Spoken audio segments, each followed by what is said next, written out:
Vincent Dockstader, welcome to Nature of Reality Radio. I heard about you when you sent me a friend request on Facebook, although I couldn't actually friend you because you already have a 5,000 friends. You must be a very popular guy. Well, at least I could click the follow button to keep track of your work and all on Facebook. And your work is very, very fascinating to say the least. Looking at the artwork you've got in your background, that is very, very impressive. I wish I could be an artist like that. I've only got one painting in my room.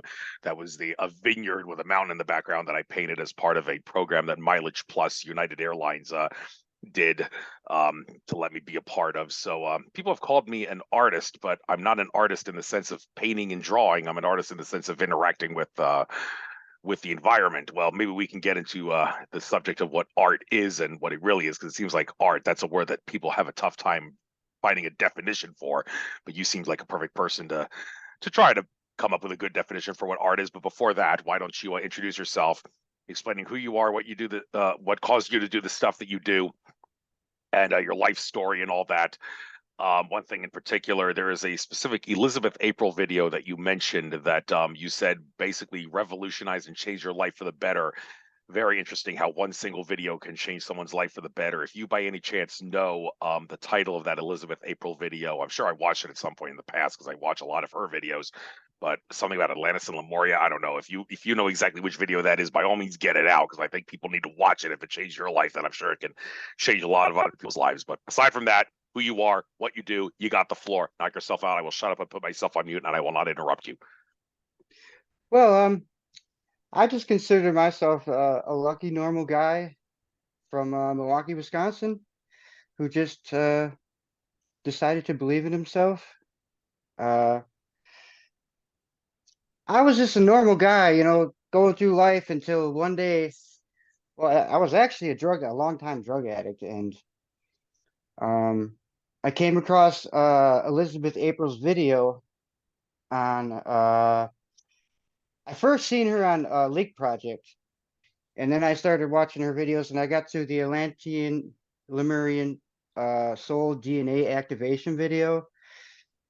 And I don't know what it was in that video. Like I said before, I don't know if it was hypnosis or what, but from that moment forward, it changed my life. Like I became a different person. It was like the start of a new path. That's when I started getting creative and getting into the art, and that was the day I stopped doing opiates. Um, I still continue to smoke marijuana, which I have quit now.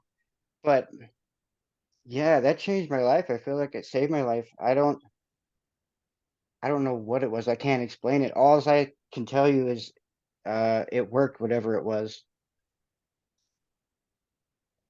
And yeah, ever since then I just been doing art, and I've been doing learning a lot of spiritual teachings from Bashar and Daryl Anka. And yeah, I just kept going with the art. I never stopped. Got me on to nature. Like I don't know if you noticed that, but I have a white deer friend that I visit every day. So I go disc golfing every day. And just so happens that the only disc golf course in town that I can walk to, because I don't have a vehicle at the moment, a white deer shows up every day. So I don't know, I feel like something special is going on. But I suppose uh I guess that's my basic story.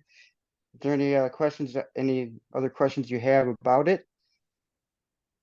All right. Well, thank you for getting that video out. I'll try to find it. Maybe even post a link to it in the video description when I get this uploaded to YouTube and Cost.tv. So other people can watch. If it can change one person's life in the way that it did, I'm sure it has the ability to do to others. And I'll probably rewatch it myself to see if I could find out what magic there was in that. Elizabeth April is a fascinating woman.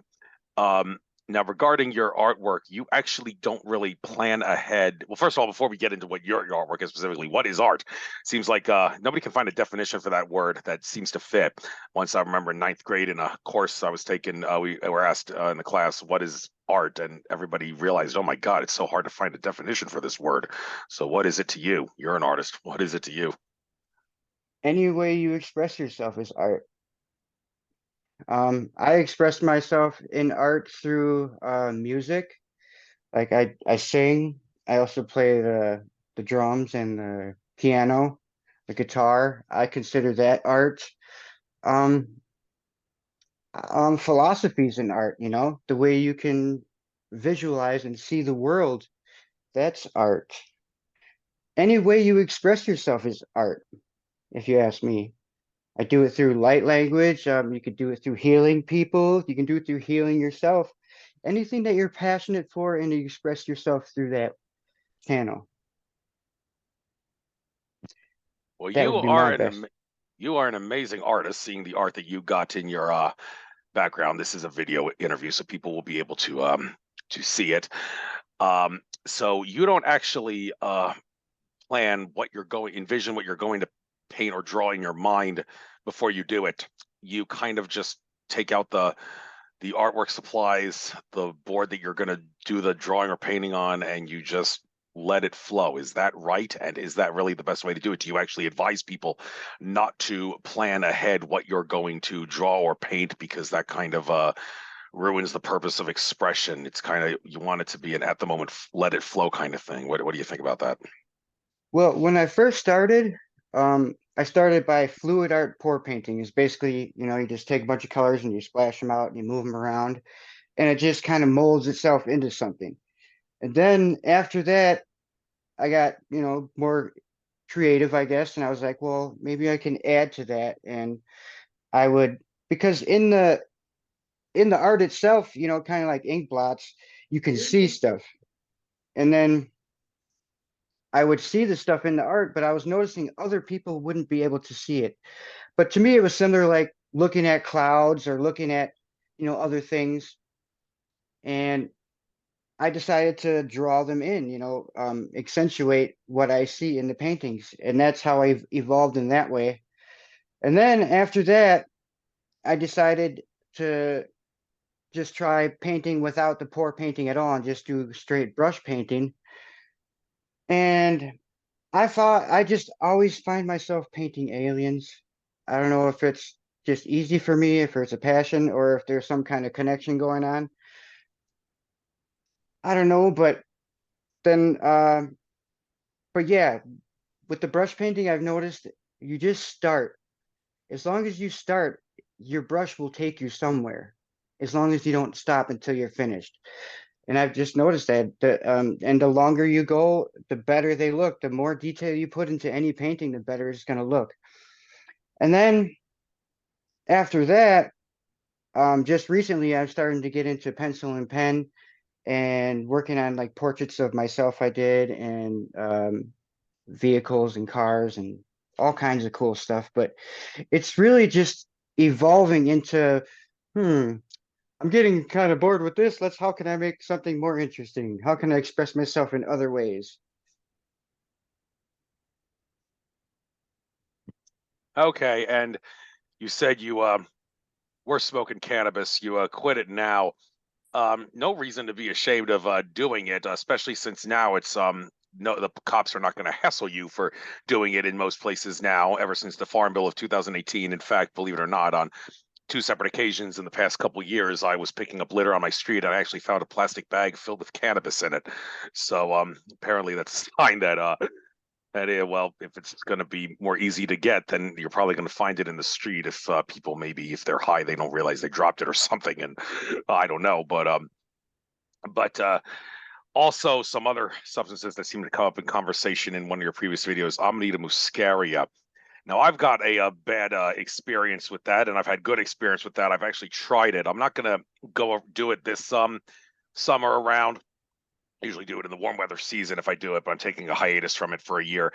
But I've had some bad experience with that in regards to the potency of it not being what I was expecting it to be. There is a site that sells Washington State Amanita muscaria, the A++ variety, which is grown in Washington State, and bought that, and I took about half a ounce of that, and it didn't really cause as massive effects as it used to in the past.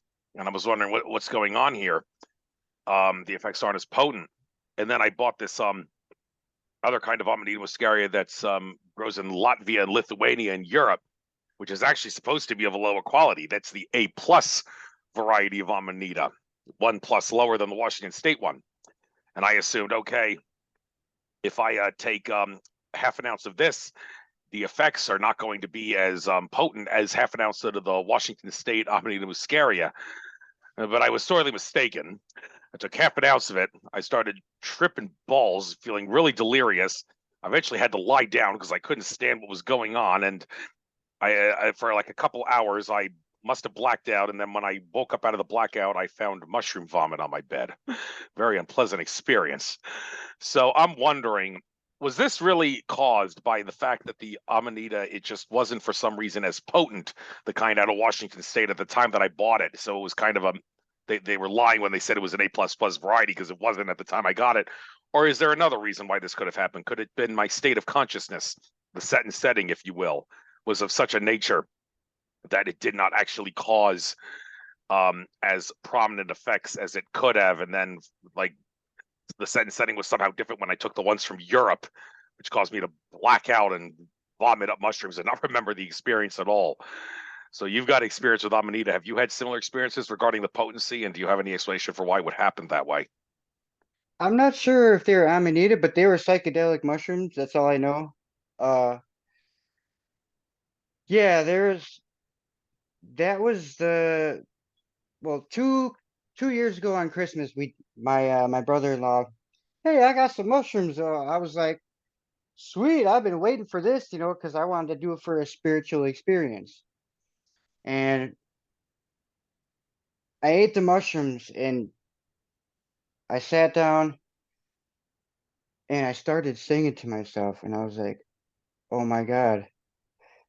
It was like the first time I ever heard my voice, like literally, like holy cow. And I literally ran around the house for like hours saying, I'm famous. But yeah, that stuff it's quite amazing. It's what helped me to get over a lot of my fears of what other people think. Because I found myself sitting in the basement, uncomfortable, like, I don't know what to do. I can't handle this. And then had to stop and realize that I asked myself, there's no one else here. You're creating this whole thing. So what can you do to make it better? So I decided, I'm going to take off my shirt and my shoes and take in some fresh air and breathe. And I found peace in that moment. And that's one of the biggest things that helped me with the mushroom. But also, my brother did turn into a reptilian. And then the plants were talking to me. And I was also seeing like these little liquid aliens like on Futurama everywhere. But I don't know if that was the Amanita though. It was definitely some kind of psilocybin mushroom though. You can actually get psilocybin mushrooms in some jurisdictions now off the internet. There's a site, Psilocybin, that sells the mushrooms in capsule form. They also have a chocolate with mushrooms in it, of all things. And I have actually tried that. Um, Interestingly, they there does make a difference whether or not you have a full stomach or not. They tell you you should fast, or if you haven't fasted, wait at least 6 hours before you take it after eating. And I thought, well, why would this make a difference?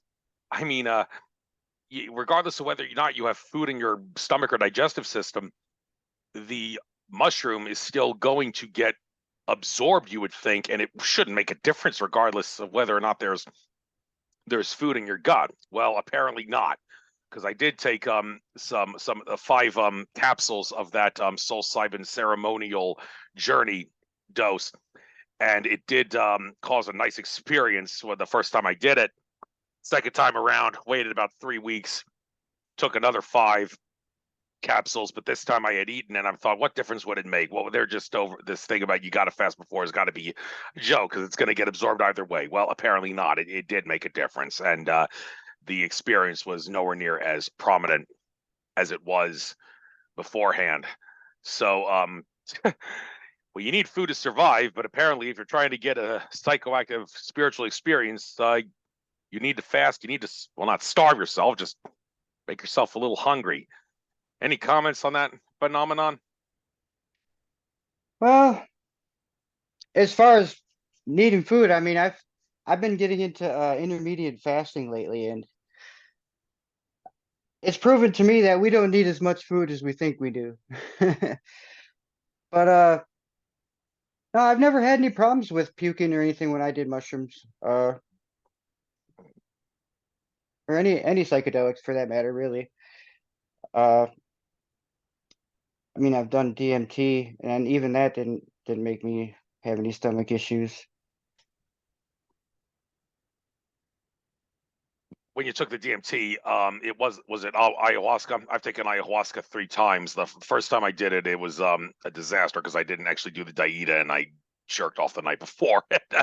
Didn't really plan. I was like, oh well, this is the first time I'm doing it. Let's just get maybe the base minimum. At the very least, it'll make me yak and shit, and I'll get the cleansing out of it at least. But it totally, there was no fun in the experience other than, well, yakking and shitting. It was just and it didn't work out too well. And I thought, okay, if I ever do this again, you got to do the diet. It really does make a difference. And then I went to South America at this retreat called Sapaninka. Also got to do San Pedro and traveled to Machu Picchu. The Machu Picchu experience, I think, was even more spiritual than the ayahuasca or the San Pedro. But the the ayahuasca did cause a much more profound experience when I did fast. And interestingly, he gave the shaman gave us the option of drinking 2 cups of ayahuasca. But my body was telling me no, one's enough. You don't need a second one. If you take a second one, it's probably going to be more than you can handle. So it seemed like one was enough. And well, maybe next time if I ever do it again, I'll probably try to force myself to think, okay, maybe if they're giving you an option to take a second one, you got to try to see what it's like just for experiment's sake. But when you did DMT, I got to ask you, how did it feel like? Was it like entering different dimensions? And if it was, how do you define a dimension? And was it, how did you take the Well, DMT out of curiosity? well, I smoked it, well, actually freebased it, but because we didn't have any other way to do it, so I only got one hit of it. But I'll tell you, one hit, and then everything just started going into like cartoon land, and then I blacked out and hit the floor, and I went to like it was like a fractal world, which I can't remember a whole much, but it's just like fractals, like almost best way to explain it is like some of Alex Gray's paintings. It's like, you look at the face and the face and the face and the face. Uh it was kind of like that, but it didn't last too long, or at least I don't remember much of it. And I also remember seeing neon cartoon looking it was like made out of neon balloons. It was a clown face and it kept laughing at me. And then the guy I did it with, he had a big, huge, long beard. And when I woke up, he looked like, did you ever see I can't even think of the name of the movie, Pirates of the Caribbean, where they have that octopus guy? He looked just like that guy with all the tentacles coming off of his face and That stuff. was It was Davy like, Jones. Davy, whoa, yeah, he yeah. looked just like him. It freaked me out, but it was pretty cool. And another thing too was like I did it in this room, so like to look at all the paintings was like, whoa. I didn't realize they looked that cool. Because I mean, a lot of people tell you, wow, your paintings are amazing, but I guess when you make them, they seem so much more simple to me. But if you like, we could take a tour of the some of the paintings too. I got plenty to look at. Yeah, but let's do that. Before we do, looking at some of the paintings, it seems like green and blue, from what I'm seeing behind you, seem to be your favorite colors of choice. Although maybe that's just because those are the colors you picked on the ones that you've put up. But are there any colors in particular that you seem to like more than others, that you think stand out more than others? And for that matter, why don't you give us a tour of the Roy G. Biv spectrum regarding what it means to you, red through violet, what each color represents to you, and what you think of, and what it symbolizes when you put that color on the board or the easel or whatever that you're drawing or painting on. Well, to be honest, I love all the colors equally. I really do because they all complement each other in such a perfect way. But when it comes to painting lately, I've been really liking the way blue and red go together and they make a purple with a nice green. Uh, Plus, purple is the crown chakra and green is the heart chakra. Red's the root chakra, so it's like top to bottom. But yeah, I really don't have a favorite because I love every single color. I just love color. It, I just love color. It's better than not color. Yes, interesting how you say you like how red and blue go together. Kind of flies in the face of what some people like Mark Passio, the former Church of Satan member turned whistleblower, has said about how red and blue combined, that is actually a screwing around with our consciousness. He actually said that the reason cop cars have red and blue lights on them is actually to screw around with the officer's consciousness to make them act corrupt. He said if the police actually had green lights on their cars, they probably wouldn't be as corrupt as they were if they had red and blue lights. So, do you beg to differ on that? Do you think red and blue actually can go along better? Because you seem to think they do, with your description of it. Well, when it comes to painting, they're one of the best colors to blend to mix together. Because some colors you can mix them together and they'll turn into mud. But if you mix red and blue together, you get purple. And purple, red, and blue, they all go good together. So that's really a great combination for painting. And they're opposites, so they contrast perfect. It's like mixing black and white, they're really gonna pop. And when you go in for painting, that's what you want to go for is what's gonna pop, what's gonna catch people's eye. Yeah, what's going to catch people's eye, the attention grabber, and so you want to give us a little bit of a tour. I like what I see behind you already, but if you want to give us a tour, why don't you do that? And if something stands out, I'll ask you. Well, before we do that, the Also, right above you, you got a green alien with large breasts. So is yeah, that the breasts meant to stand out, or I didn't see the horns on the top of the head. Yes, that's unique. And the what looks like a gray alien in a cape to the left of that with an egg-shaped pointed chin. yeah, So he's actually on a spacecraft in the main chair holding a sphere ball, the crystal balls I get a lot. I don't know why. They just come through a lot. Um, but yeah, also, did you want to hear about my UFO experience too? oh yes, yes. You did mention that on the last interview. Sorry, I didn't reference that. Yes, by all means, let's talk about that. I think that's one of the biggest things that kind of sparked all the alien stuff in my life too. Obviously, well, when I was a kid, my dad used to talk about aliens a lot too, and we used to actually go outside and with binoculars and watch all the lights in the sky, because he used to drive semi back in New Mexico, and he said he used to see all kinds of alien, or not alien, but UFOs in the sky.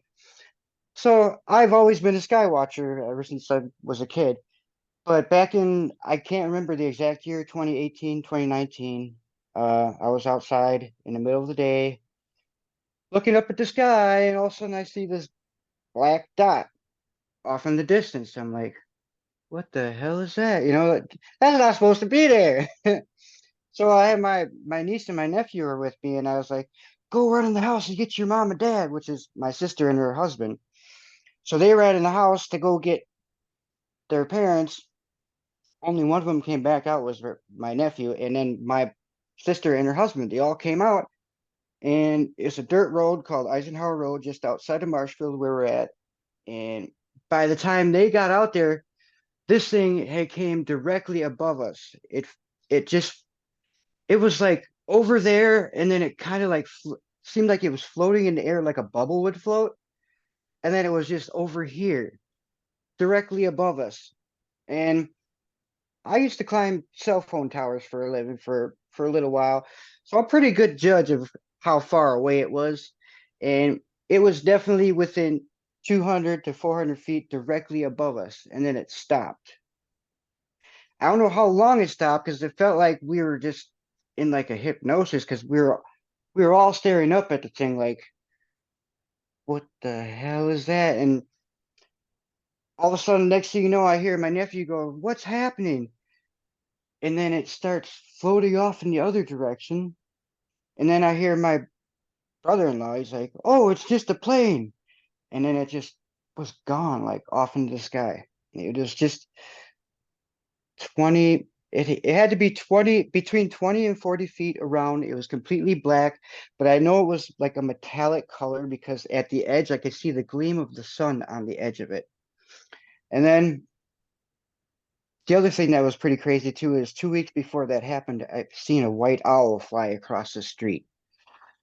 So yeah, that's basically that story. Other than that, I've seen UFOs like, lights flying in the sky all the time. I can't really say exactly what they are, but they ain't planes.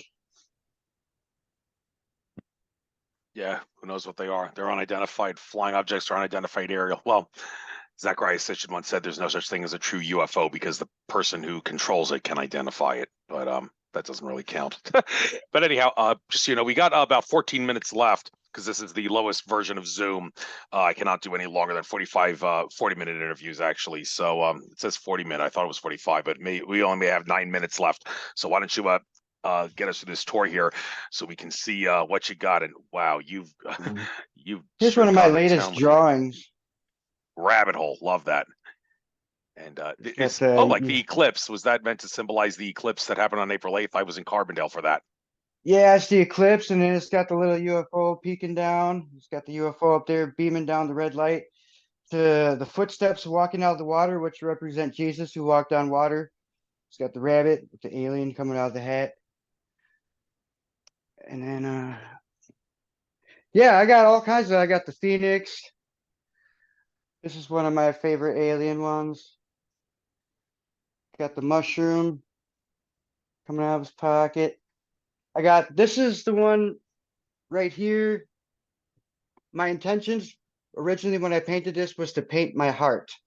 And that's why I used green and blue because I like to sing and I like to come from the heart. So I painted over it with a brush and it ended up being an Arcturian sitting there. Um, have the little Lyran. Let's give Well, you you a say quick, that's a Lyran. Um, most people, when they yeah, think of Lyran. Lyra, they think of when they think of Lyra, they think of the place where the human race started. But that don't look like a Lyran. That looks like a feline. So, but then Yeah, again, are there felines in Lyra? Apparently, is that right? the lion race, Yeah, the they're lion they're. race. Oh, use Not sure if they're lion. called Do lion. you say lion or Lyra? Lyran. I think they Lion. call them Lyrans, the Yeah. aliens that look like lions. Oh, okay. Little play on the words there. Yeah, but most people think of Lyra as a place where the human race was This started. But apparently, there's different species. There could certainly be different species. this is another one of my favorite alien ones. It's like a spacesuit with the aliens inside. It kind of looks like they're running a DJ booth, but um, this one my intentions were to paint the Anunnaki, Mhm. so that's what that's supposed to be. Uh, here's some of my other drawings. It's another alien. That one's supposed to be like a blue avian. Blue Avian, you're going to get a lot of eyes rolling on that because a lot of people think the man who's associated with Blue Avians is a fraud. But is he? I mean, just because of that whole court case thing, the way it played out, does that necessarily mean he's a fraud? I mean, apparently you wouldn't think so because you draw a picture of it, so you're thinking it's definitely got to be some truth to that. So, what do you have to Well, say? I have met other people. I went to the UFO conference. I met like 90-year-old ladies who speak of meeting Lyrans on ships.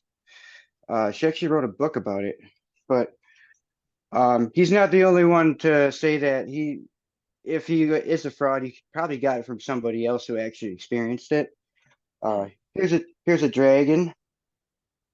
Dragon. Now, Yes. people think of dragons. Well, we're in the year of the dragon, so it's very significant. But like someone like David Icke would say, dragons are supposed to represent malevolent reptilian aliens, but that's just the part of his brain that sees a conspiracy in everything. In reality, dragons are supposed to be thought of as benevolent creatures that are seeded on Earth to intermingle with the DNA of different species. I think Andrew Bartz, the Akashic Records reader, has described it that way. So when you think of dragons, how do you think of them? As bad or not bad at Um, all? I'm the kind of person that views reality as a whole as a neutral prop. Neutral Everything prop. in reality is a neutral prop until you label it something. Hmm, that's a good I point. mean, if you're going to embrace the God self, that's the way you'd have to view it, Hmm. right? Because Yes. it's your choice. Um, Here's another alien I drew. It says love is free, vote for Even me. black and white pictures look pretty good. Yes. So That's just a pencil drawing. I got is that some more thing down. in the thing in the forehead though? Are you very big on the third eye motif? You know, like George Cavazos would say, don't go with the third eye, go with the heart because you can't go wrong with the heart. But I always criticize him for saying, well, you're missing out on all the fun if you don't get the third eye Well, involved so often. the So reason why he says that is because if you look at scientifically, the third eye points down directly at your heart. mm, So it's a heart pineal gland connection. mm, So it's actually both. yes. But um, You here's have a another picture. one. Oh, sorry. I continue. I do have something to say after you're done with this. That's a fascinating, a two-face two-face alien. Yes, Cyborg. It's a cyborg alien. cyborg, huh? Um, this is the first painting I ever did. Looks like This Whitley is Strieber's Communion. Yeah. Yeah, and you know, that book was laying around my house when I was a kid, and I never read it, and I never knew what it was until I was talking to someone just recently. So I Um, decided to I watch the wanted to movie. before you go in the other room. I saw you have a painting of a unicorn. Pink. There Oh was a yeah. pink unicorn. There it is. The unicorn. I heard someone was doing an interview about that recently. Oh yeah. Sue Greenwald of Empowered Light Holistic.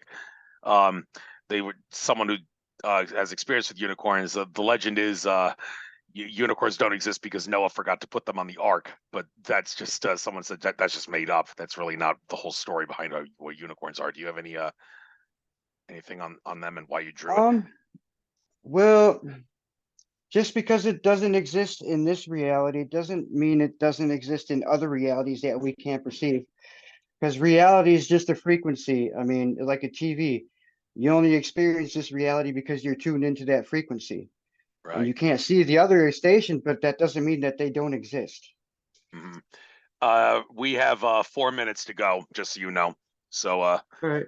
Well, I got a whole bunch more art, but you I got can so just give much you a more. kind of, The view I'll just here. give you a Oh, quick tour.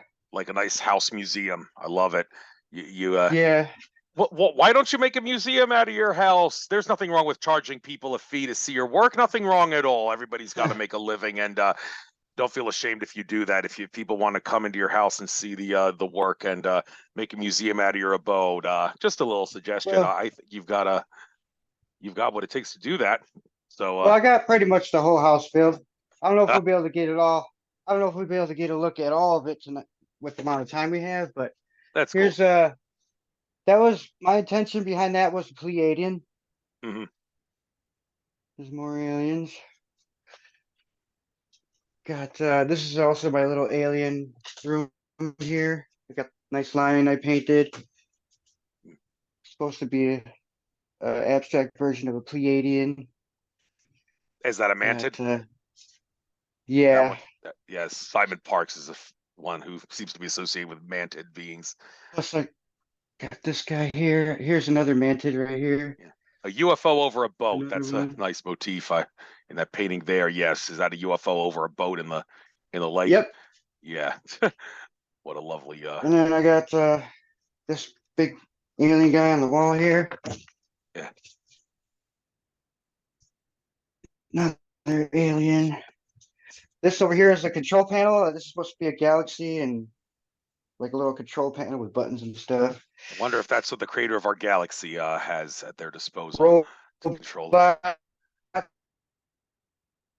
You're breaking up really bad right now. How is that better? Yeah, I can hear you now. All right. 2 minutes to go. Keep All continuing your right. tour. I guess we'll just keep continuing it until the thing runs out. Don't worry about the All time. right. Just show us what you got and let people be awed by what you got. Whoa, that one that stands out really, really well.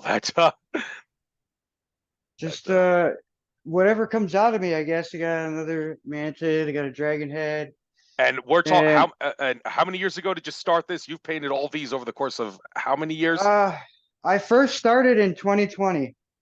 Oh my God, you've painted all this in the course of 4 years. That is nothing short of amazing. Yeah, I mean, I don't know why I just went so crazy on it. I don't know if it was a trauma response because I lost my family and stuff like that, and it helped me to stay off of drugs. It did. It was something to do besides waste my life away. I could build a future painting, you know? Yeah. When I painted that vineyard picture, the lady said, "Have a glass of wine with you when you're painting. It'll enhance your creativity." Alcohol enhancing creativity. I don't know. I think there's better substances besides alcohol to do when you're Yeah. painting. This is one of the sacred circuits from Bashar, some tables I painted. But yeah, that's just a general look. I guess we didn't get to the living room and the front room, but I got the family sleeping in there right now. So Perfectly reasonable. one Hardly of my you painted all favorite this in 4 years. That's amazing. is this guy playing the guitar. Yes. But yeah, that's pretty much the All right. gist of it. Thanks. I guess we'll call it in now because it's about to go in about 5 seconds or so. Thank you, Vince. Thank Fascinating. you. I'll have this uploaded sooner rather than later. Take care. Bye. Bye.